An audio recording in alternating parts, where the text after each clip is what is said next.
Hi there. We talked today in class about taking the integrals resulting in our inverse trigonometric functions, such as arcsine, and these are on your blue paper numbers 15 and 16 when you're looking at your rules. Okay, so this one is number 41 on your homework assignment tonight. It says the integral of x over the quantity of x to the fourth plus 2x squared plus 2 dx. Okay, so we're going to be looking at our blue paper to see, is there a rule that I can format this integral so that it looks like that particular rule, right? So you might try a couple of u du substitutions, right? Maybe making your u the x to the fourth plus 2x squared plus 2 and seeing if that results in anything when you do that substitution that would result in possibly a 1 over u, your number 2, right? Natural log. But when that unfortunately failed, you might try another u, right? We're playing with these, trying something. And to a certain extent, there is an element of guess and check, okay, until we start getting the hang of identifying some of those patterns. And so after you've exhausted all of your u du possibilities, well, then you're going to look down and you're going to say, well, is there anything else it could be?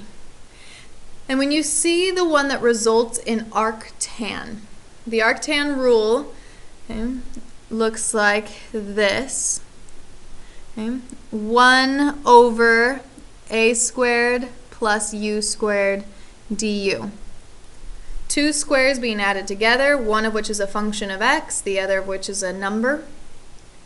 And you're going, well, this looks like it might be able to be turned into that, right? We have x squared, and we have x squared being squared. X squared squared is x to the fourth.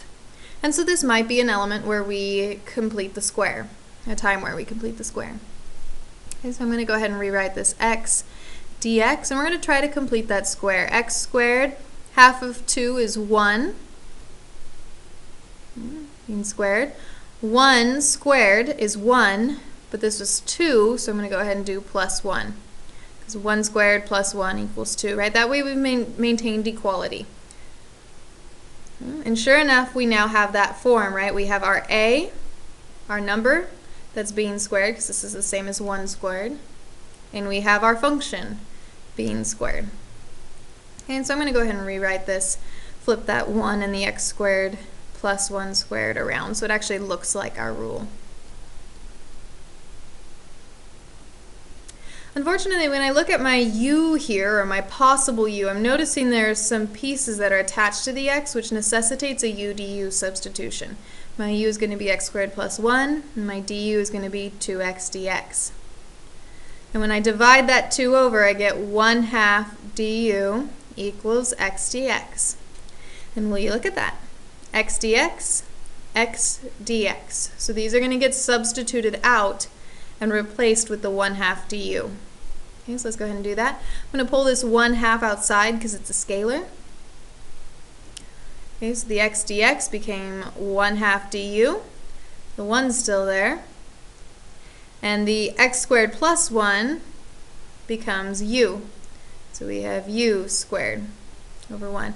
And now it definitely takes the form of our arctan rule. Okay, so we get 1/2 times 1 over my a, which is 1, arctan u over my a plus c. We can clean this up a little bit. 1/2 times 1 is just 1/2. Arctan u over 1 is just u, and u is our x squared plus 1 plus c. And there's my answer.